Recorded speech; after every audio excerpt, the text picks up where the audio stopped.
Buenas noches, amada familia. Qué alegría estar una noche más juntos y poder abrazar la misericordia de Dios para todos nosotros.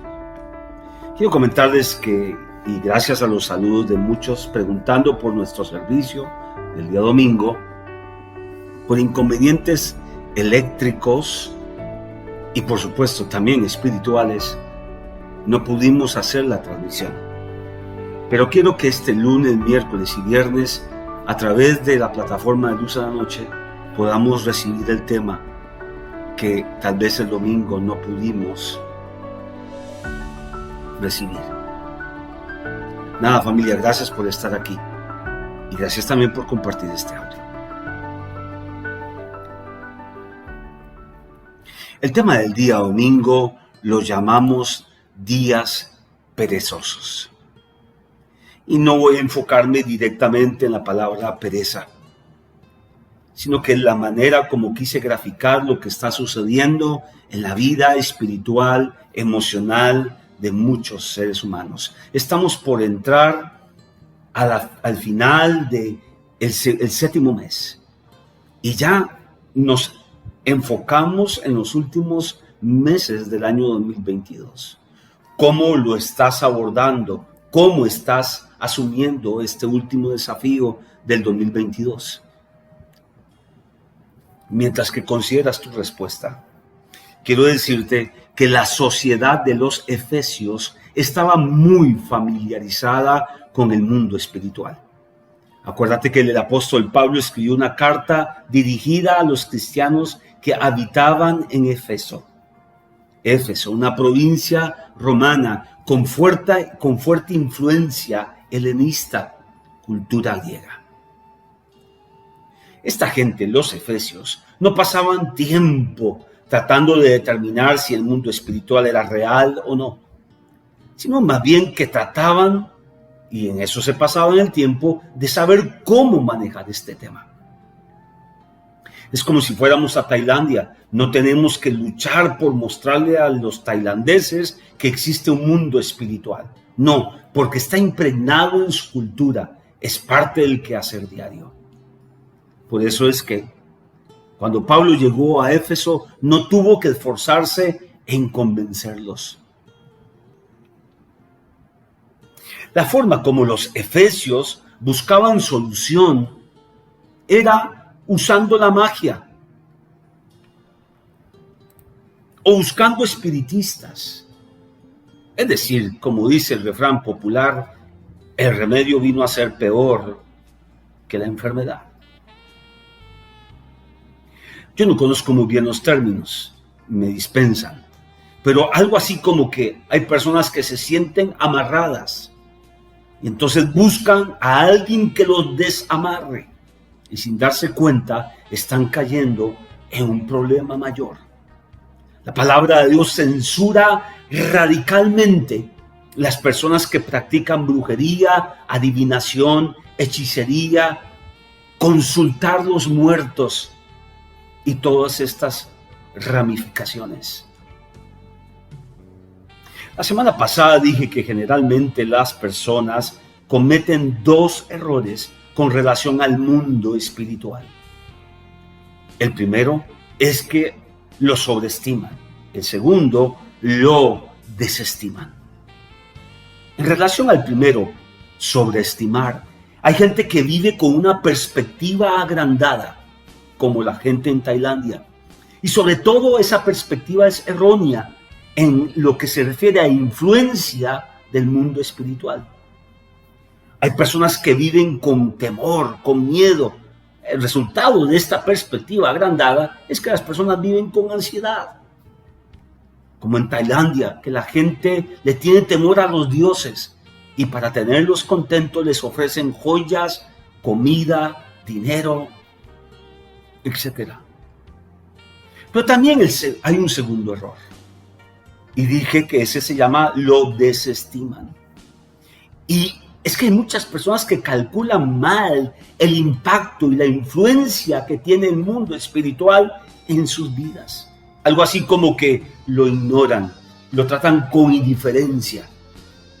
que muchos viven en función de sus 5 sentidos y si no lo pueden ver y no lo pueden tocar, lo desestiman, lo desconsideran, es decir, no existe.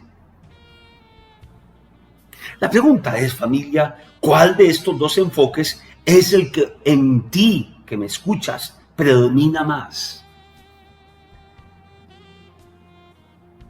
¿Sobreestimándolo o desestimándolo? El apóstol Pablo escribió en la segunda carta de Corintios, en el capítulo 11, y esto no debe sorprendernos. Es decir, que no nos debe agarrar desenfocados, desinformados. No debe sorprendernos, dice Pablo, porque hasta Satanás mismo se disfraza de ángel de luz. De ángel de luz. No es que es un ángel de luz, sino que se disfraza. Y es que en Corintios muchos se hacían pasar por cristianos engañando a la iglesia en Corinto.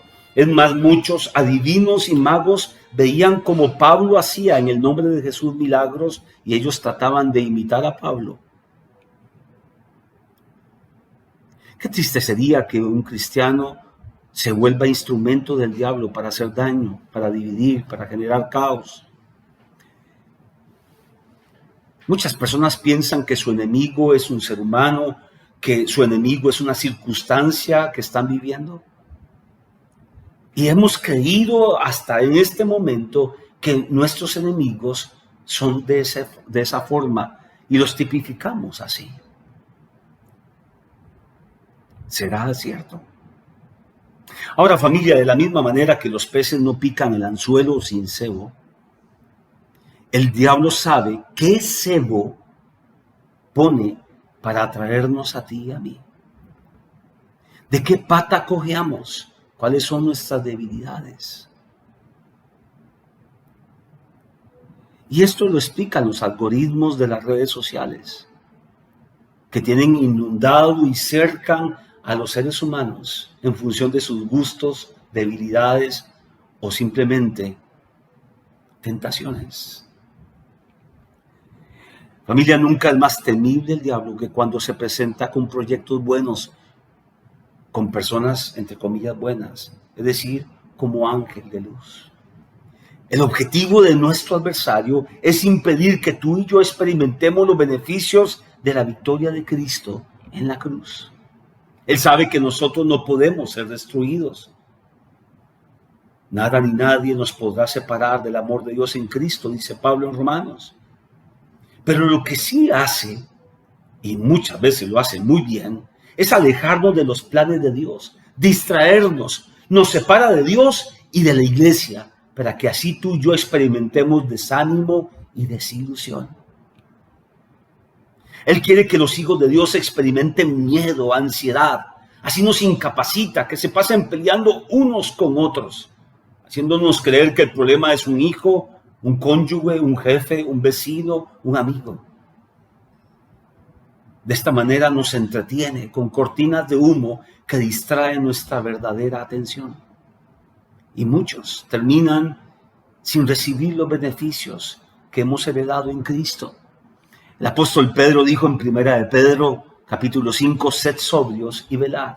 Es decir, tengan claridad y manténganse vigilantes, o sean gente de dominio propio y manténganse en alertas, porque vuestro adversario, claro que sí lo tenemos, es un adversario como león rugiente, anda alrededor buscando a quien devorar. ¿Has visto los depredadores en África? Por ejemplo, los leones, que sigilosamente avanzan entre la maleza, mientras que el ciervo, por ejemplo, o el venado, come plácidamente, sin percatarse que el enemigo viene hacia él.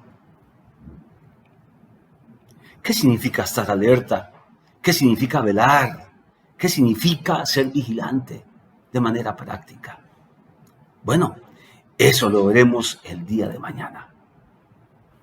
Espíritu Santo, como Pablo dijo, abre los ojos de nuestro entendimiento para ver con claridad cuáles son las verdaderas trampas, cuáles son los verdaderos enemigos. Y de esta manera no nos enfocaremos en personas o en circunstancias, sino que nos daremos cuenta que nuestro adversario sigiloso e invisible ha tramado tantas cosas para nuestro mal y para nuestra destrucción. Prepáranos para escuchar el próximo audio. Y gracias por hablar a nuestro corazón. Nada, familia, hoy es lunes 25 de julio. Y les recuerdo a toda la gente que de manera virtual para los que están fuera de México y de manera presencial para los que viven en Monterrey, el 8 de septiembre empezaremos nuestro seminario Firmes. Como dijo Pablo, estad pues firmes. Dios los bendiga. Chao, chao.